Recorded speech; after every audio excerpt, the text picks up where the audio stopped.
Wonten niku saking Mesir. Napa para sahabat Rasul lari Mesir, sejarah Mesir. Di Mesir dalam abad yang sama ada sejarah yang mirip dengan Ba'alwi, walaupun kula mboten mengatakan bahwa itu adalah mbahnya Ba'alwi, tapi jenenge mirip, bahkan menurut sejarawan perjalanannya pun mirip, bahkan ibunya juga mirip, ibunya Alwi, yaitu para sahabat para sedulur. Ibunya Ubaidillahnya napa? Ubaidillah Ba'alwi niku pindah dumateng Madinah sami mawon niki jenenge teng Mesir ana wong sing jenenge Ubaidillah bin Ahmad, mung disebute sanes Al-Muhajir tapi Al-Habib, Ubaidillah bin Ahmad Al-Habib.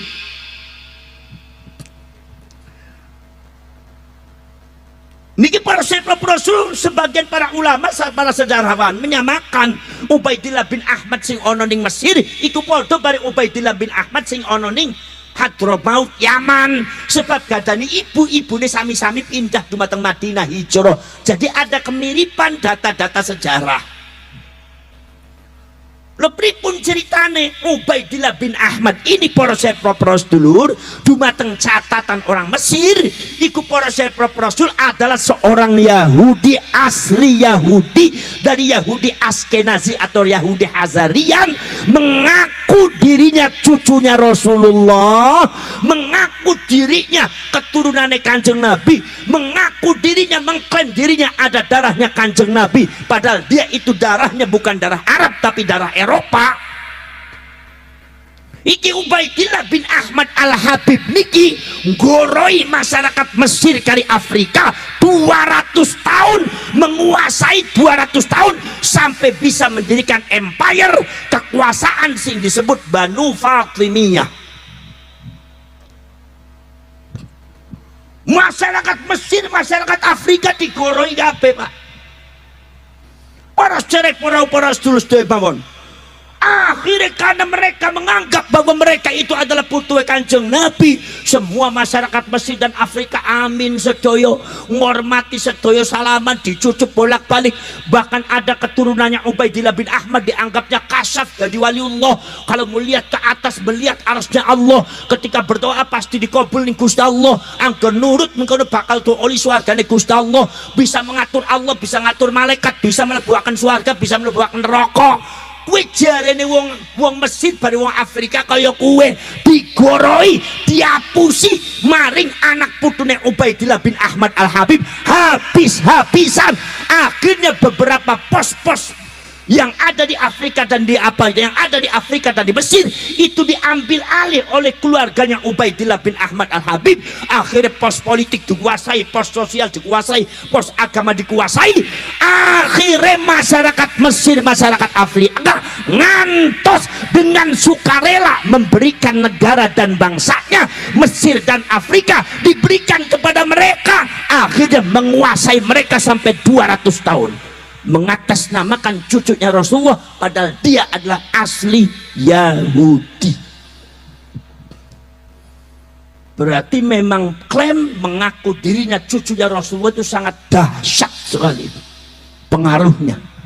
Buktinya apa? Ubaidillah bin Ahmad Al-Habib dumateng Mesir, anak putune bisa menguasai 200 tahun. Ini catatan di wonten Mesir, Pak. Wonten kemiripan wonten dumateng Indonesia. Nganti para sahabat Rasul dalam satu hari, dalam satu ketika, terus dengan berjalannya waktu, masyarakat Mesir, masyarakat Afrika malah akhirnya berbalik bertanya-tanya apakah benar mereka itu cucunya Kanjeng Nabi. Setiap ada ulama dan kiai mengkritik nasab mereka, langsung dicari, langsung dibunuh, langsung dicari, langsung ditembak, langsung dicari, langsung dipenggal. Makanya kiai Mesir, ulama Mesir dan Afrika tidak ada yang berani membahas nasabnya sampai 200 tahun. Begitu sudah i'tidah, sudah melewati batas di mana anak cucunya Ubaidillah bin Ahmad Al-Habib tambah semena-mena wonten dumateng Mesir, semena-mena memperlakukan masyarakat Afrika seperti budak-budak yang tidak ada harganya, seperti binatang yang tidak ada harganya. Anak cucunya Ubaidillah bin Ahmad mempersekusi orang. Kalau seumpama ada orang membahas nasabnya, langsung diambil kamplongi, langsung dibunuh, langsung dipancung, langsung dibacok di tengah jalan. Kiai-kiai ulama semua banyak yang terbunuh. Para syarif, para rasul semakin kejam, akhirnya kejam di mata masyarakat. Banyak memperlakukan masyarakat yang tidak benar. Datang kepada kampung-kampung memaksa meminta-minta uang kepada masyarakat dengan paksaan. Kalau seumpama tidak memberi, mereka mengancam tidak akan dapat surga, tidak akan dapat syafaat Kanjeng Nabi, sebab dianggap melukai cucunya Kanjeng Nabi. Akhirnya masyarakat terpaksa memberikan harta bendanya. Akhirnya tambah kurang ajar, bukan meminta malah merampok masyarakat, nganti bojone wong dirampok. Bojone dirampok, garwone dirampok, istrinya dirampok, diambil, dikerjai sama oknum-oknum daripada keturunannya Ubaidillah bin Ahmad. Suaminya dibunuh. Itu terjadi bukan satu kali, dua kali, tapi berkali-kali. Banyak terjadi pembunuhan, perampokan, persekusi dumateng orang-orang yang dianggap menentang. Akhirnya Mesir heboh, Afrika heboh, kebejatan moral, mabok-mabokan teler, bulanan wedok. Itu adalah anak putunya Ubaidillah bin Ahmad Al-Habib. Ini adalah satu-satu contoh sejarah orang-orang yang plank mengaku dirinya putunya Kanjeng Nabi, nyatanya orang kuat, akhirnya dirungkat marang Gusti Allah Ta'ala, dilaknat marang Gusti Allah Ta'ala, ditunjukkan oleh Allah kepada masyarakat bahwa mereka itu adalah palsu. Ketika masyarakat arep berontak wis ora bisa. Afrika geger, arep berontak ora bisa. Mesir geger, berontak boten saged. Kekuatan Banu Fatimiyah, kekuatan anak putune Ubaidillah bin Ahmad Al-Habib sudah mencengkeram Mesir dan Afrika, sehingga Afrika dan Mesir sudah tidak bisa berkutik. Sejarahnya diklaim, mereka mengklaim bahwasanya Mesir dan Afrika adalah milik mbah-mbah mereka, bukan milik masyarakat. Yang lain boleh diusir. Banyak masyarakat yang terusir dari Afrika dan Mesir, banyak lari ke daerah-daerah lain karena diusir, karena dianggap Mesir dan Afrika adalah diklaim sebagai tanahnya leluhur mereka. Akhirnya masyarakat bingung, masyarakat Afrika keder, masyarakat Mesir bingung. 200 tahun Pak. Makanya jangan sampai di Indonesia itu seperti Mesir dan Afrika Pak. Cukup Mesir dan Afrika. Makanya sebelum mereka menguasai Indonesia, pos-pos dikuasai ini sudah mulai merambah ke politik, merambah ke sosial, keagamaan, merambah mengklaim-klaim sejarah. Indonesia kalau tidak ada Habib tidak akan merdeka. NU adalah buatan Habib, semua bendera Indonesia buatan Habib. Bahkan semua ada sampai mengatakan ente ikut Quran, ikut tapi tidak ikut Habib, tetap ente masuk neraka. Ini apa ya? Ono Habib sing kemplu model kayaknya.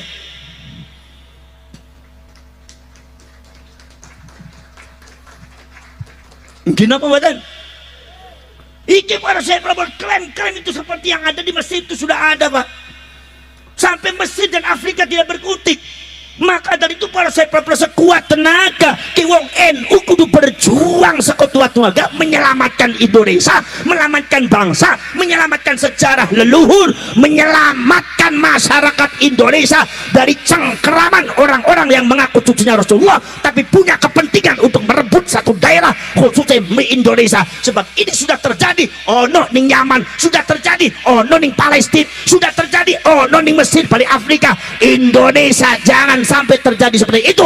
Maka kula terniki ngamuk-ngamuk sampai ben sadar, orang sadar sampai kudu kamplong siji-siji.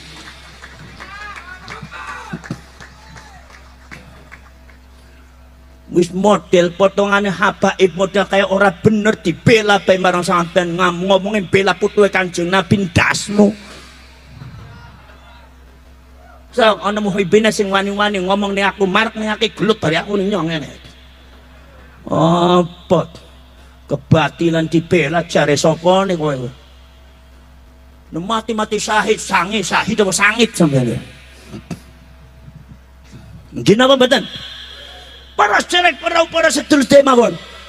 Akhirnya masyarakat Afrika menangis, masyarakat Mesir menangis. Akhirnya masyarakat Mesir, masyarakat Afrika haji rombongannya teng Mekah kepanggi kali Salahuddin Al-Ayyubi. Otoh Salahuddin Al-Ayyubi dia pakai matur kepengen kepanggi.